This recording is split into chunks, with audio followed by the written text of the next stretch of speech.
बिना सोचे समझे फ्लिपकार्ट पर कुछ भी भेज दे रहे हैं तो भाई सतर्क रहने की ज़रूरत है, आप लॉस में जा सकते हैं। 3 ऐसी कैटेगरीज बताऊंगा जिनमें अगर आप सेल कर रहे हैं फ्लिपकार्ट पे तो थोड़ा आपको सतर्क रहने की ज़रूरत है। ये कैटेगरीज आपको लॉस मेकिंग बना सकती हैं।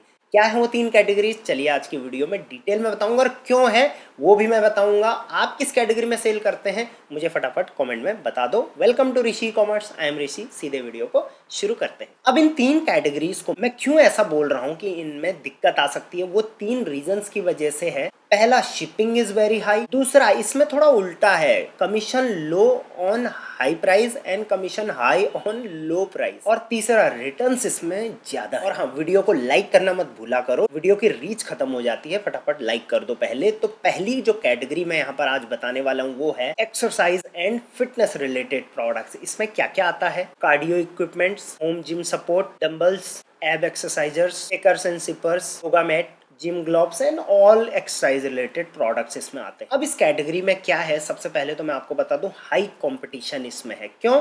क्योंकि इसमें आज के टाइम पे ब्रांड्स बहुत ज़्यादा आ चुके हैं। सो इस वजह से एक तो ब्रांड के बीच में कंपटीशन है, उसके अलावा इसका सीपीसी जो है वो बहुत हाई है। क्योंकि यहाँ पर जो ऑडियंस है वो बहुत ही स्पेसिफिक ऑडियंस है। हर कोई घर में जिम इक्विपमेंट लेके जिम हिम करना शुरू नहीं करता। ये वही लोग होते हैं जो ज़्यादा पैसा लगा सकते हैं अपनी नीड्स पर। तो इसी वजह से इस कैटेगरी में जो सीपीसी है वो बहुत हाई है। अगर आप ऐड भी चलाओगे तो आपको बहुत पैसा लगाना पड़ेगा। कस्टमर एक्विजिशन थोड़ा डिफिकल्ट है, कंपटीशन बहुत है।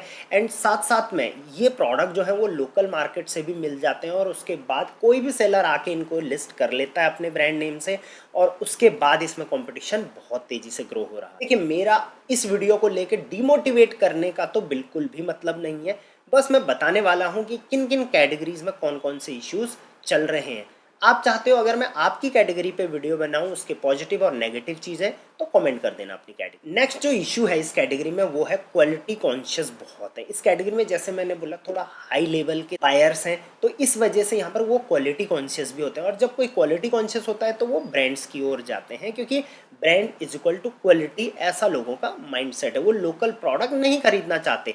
साथ साथ में अगर उनको एक भी दिक्कत आई किसी भी प्रोडक्ट से तो वो डायरेक्टली या तो रिटर्न करेंगे, फिर आपके ब्रांड का नाम भी खराब करने वाले हैं। तो ये भी रीजन है कि इसमें सेल करना थोड़ा चैलेंजिंग है। नेक्स्ट इज, इनमें कई प्रोडक्ट्स ऐसे हैं इस कैटेगरी में जिनका की वेट बहुत हाई है, और weight high is equal to high shipping always. चलिए एक छोटे से एग्जांपल से मैं आपको बताता हूँ। लेट्स सपोज इनमें से सबसे सिंपल चीज है योगा मैट आप बेचते हो। अगर आप सस्ता बेचोगे यानी कि 0 से लेकर 150 रुपए तक का प्रोडक्ट बेचोगे तो आपको 13% का यहाँ पर जो है वो अकेले आपको कमीशन देना पड़ेगा, और फिर फिक्स फी शिपिंग वगैरह वो अलग चीज है। अब लगाओ 150 रुपए में 13%। लेकिन अगर 150 से 300 तक का प्रोडक्ट बेचोगे तो 0 यहाँ पर आपको कमीशन लगेगा। तो मैंने बताया ना, यहाँ पर कम प्राइस में ज्यादा कमीशन लग रहा है और ज्यादा प्राइस में कम कमीशन लग रहा है। अब आप कमीशन कम कराने के लिए ज्यादा में बेचोगे तो शॉपिंग कम होगी, और कम प्राइस में बेचोगे तो कमीशन वहाँ पे ज्यादा लग जाए। एंड शिपिंग की मैं यहाँ पर बात करूँ इसमें, तो जहाँ मैक्सिमम कैटेगरीज में 0 से शुरू होती है शिपिंग, यहाँ पर 35 रुपए से शिपिंग शुरू होती है। तो है ना लॉस का सौदा कई केसेस में। इसमें आप अगर डंबल्स बेचने शुरू कर दो तो कमीशन पता है 150 रुपए तक का 12%, 300 रुपए तक का भी 12%, और उसके ऊपर 0। ये उल्टा कर दिया इन्होंने कमीशन चार्ट को, मुझे लग रहा है। और इसमें तो शिपिंग फी 59 रुपीज से स्टार्ट होती है, उससे नीचे कुछ भी नहीं है। तो ये कुछ रीजन है जिन वजह से मैंने इस कैटेगरी को इस वीडियो में मेंशन करा है। अगर आप इस कैटेगरी में सेल करते हैं तो मुझे आप बताइए आप क्या प्रोडक्ट सेल कर रहे हैं। तो चलिए अब बढ़ते हैं हमारे दूसरी कैटेगरी की ओर, जिसको अगर आपको फ्लिपकार्ट पर बेचना है तो 2 बार सोचना पड़ेगा। और उसमें तो बहुत सारे सेलर्स को स्टार्टिंग में दिक्कत आती है, और वो है लार्ज सेगमेंट, जैसे कि फर्नीचर्स, होम का हो गया, ऑफिस का हो गया, किड्स का हो गया, फूल का हो गया। सो फर्नीचर से रिलेटेड अगर आप कोई भी आइटम बेचते हो तो ये लार्ज प्रोडक्ट्स में आता है। अब लार्ज में सबसे बड़ी दिक्कत पता है क्या होती है? सेल्फ शिप का इशू होता है। फ्लिपकार्ट लार्ज प्रोडक्ट को आपसे पिकअप नहीं करेगा। वो बोलेंगे लार्ज सेगमेंट में हो तो आप सेल्फ शिप करो। वैसे तो फ्लिपकार्ट में सेल्फ शिप का ऑप्शन नहीं होता, लेकिन जो अगर लार्ज कैटेगरी में बेच रहे हैं तो उनको सेल्फ शिप दिया जाता है, और सिलेक्टेड सेलर को दिया जाता है, और लेने में ही हालत खराब हो जाती है।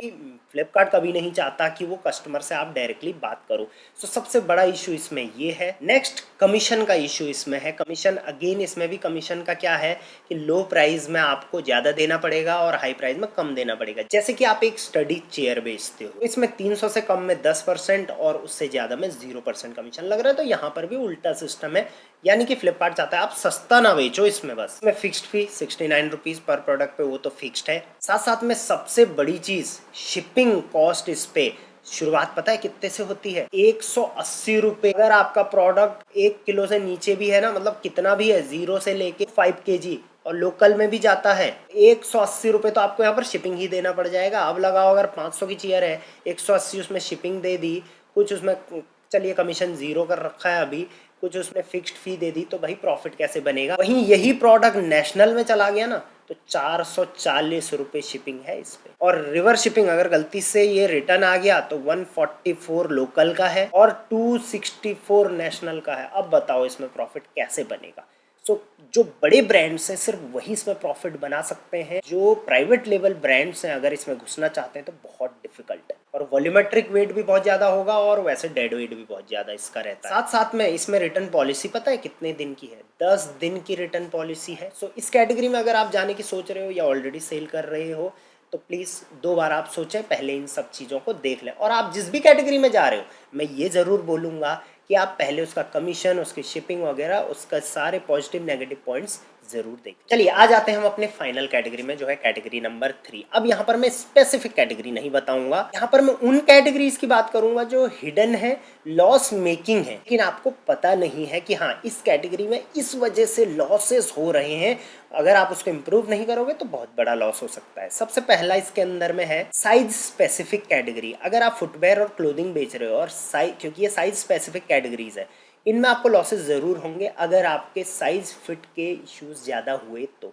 अगर आपका एक स्टैंडर्ड ब्रांड साइज़ नहीं है और अगर आप साइज चार्ट प्रॉपरली कस्टमर को नहीं बता पा रहे हो तो इसमें आपको साइज से रिलेटेड इश्यूज आएंगे और आपको लॉसेस हो सकते हैं। दूसरी इसके अंदर कैटेगरी है फ्रेजाइल, टूट फूट जिन प्रोडक्ट्स में होती है वो वाली कैटेगरी, जैसे कि ग्लास वेयर्स हो गए और आइटम्स जो टूट फूट हो सकती है। अगर आपने उनको पैकिंग अच्छे से नहीं करी इस कैटेगरी में, और क्योंकि शिपिंग के दौरान तो बहुत इधर उधर होता है प्रोडक्ट, तो उसमें टूट फूट हो सकती है, इससे रिटर्न आएंगे और बहुत बड़े लॉसेज आपको हो सकते हैं। नेक्स्ट है इसमें हाई वॉल्यूमेट्रिक वेट वाली कैटेगरी, यानी कि जिन कैटेगरी में ऐसे प्रोडक्ट आते हैं जिनकी लेंथ ब्रेथ हाइट बहुत ज़्यादा होती है, जैसे कि तो फ्रेम्स हो गए बड़े, को आप फोल्ड करके तो नहीं रख सकते ना, तो उसके साइजेस बहुत बड़े होंगे, उससे आपका वॉल्यूमेट्रिक वेट बढ़ जाएगा। पेंटिंग्स वगैरह हो गई इसी फ्रेम में, एंड लाइव प्लांट्स हो गए। अगर लाइव प्लांट भी आप बेच रहे हो उसको अच्छे से पैक नहीं करोगे और ऑब्वियसली क्योंकि वो ज़्यादा पैक करोगे तो मुड़ वगैरह सकता है, तो ये लॉस मेकिंग कैटेगरीज हैं तभी जब आप इनमें इन प्रॉब्लम्स को शॉर्ट आउट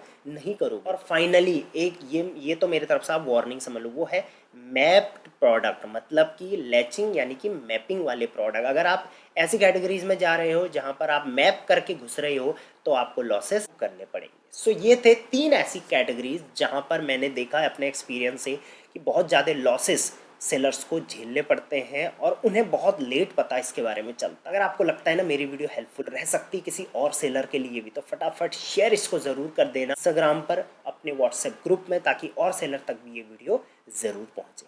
चलिए till then, thank you very much, keep selling on Flipkart.